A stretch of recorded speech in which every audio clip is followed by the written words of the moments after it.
He's a Republican and a veteran. Joining us now is Democratic Congressman Mike Quigley of Illinois, who serves on the Appropriations Committee and is the co-chair of the Congressional Ukraine Caucus, importantly from Illinois. Well, Congressman, it's great to see you. We still don't know the details of the border bill. We know it doesn't include the Dreamers. It doesn't include many things the Progressive Caucus wants badly, but it is supposedly a big policy change on asylum and some other big concessions from the White House.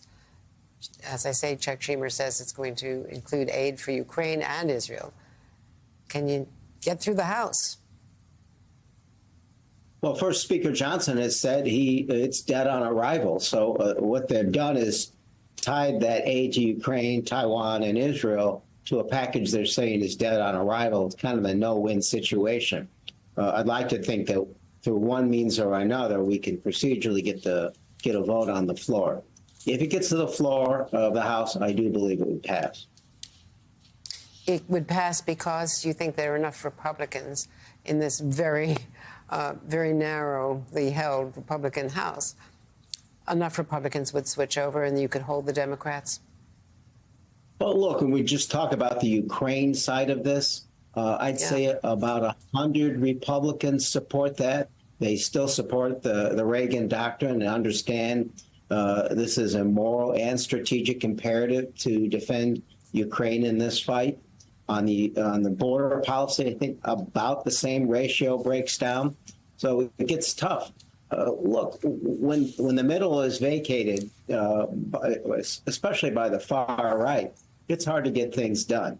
This is probably our last best chance to do it under the Speaker Johnson administration.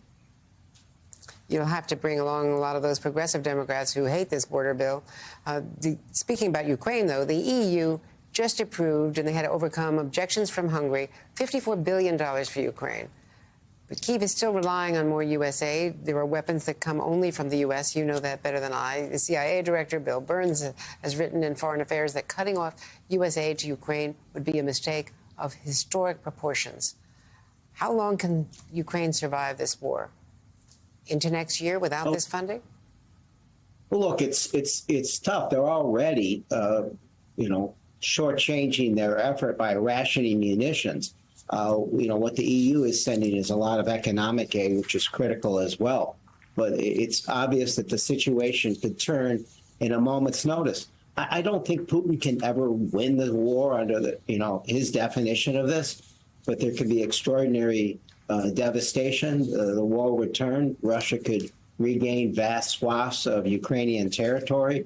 And again, all the reasons we fought the Second World War, the reasons we formed NATO and the United Nations would be lost. Perhaps worse would be our standing in the world. I think it's time to heed the words of General Milley and Secretary Austin. If we let stand Putin's aggression, we're inviting more bloodshed and very real possibilities of having to double our military budget in the future.